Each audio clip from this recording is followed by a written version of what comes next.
Hi everyone, welcome back to the channel. In this video, I'll walk you through the updated steps on how to set up Gmail IMAP in 2025 so you can easily access your Gmail across different devices and email clients. Let's dive right in. First is open your Gmail account, then click All Settings. On the settings, click on Forwarding and pop/IMAP. Enable the Auto Expunge on, and then click on Save Changes. Next is click on your profile and click Manage your Google account. In the Google account, click Security.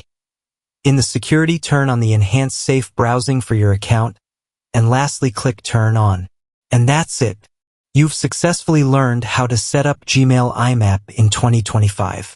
Now your Gmail is fully synced and ready to use anywhere.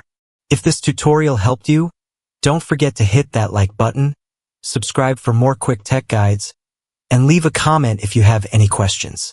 Thanks for watching, and see you in the next one.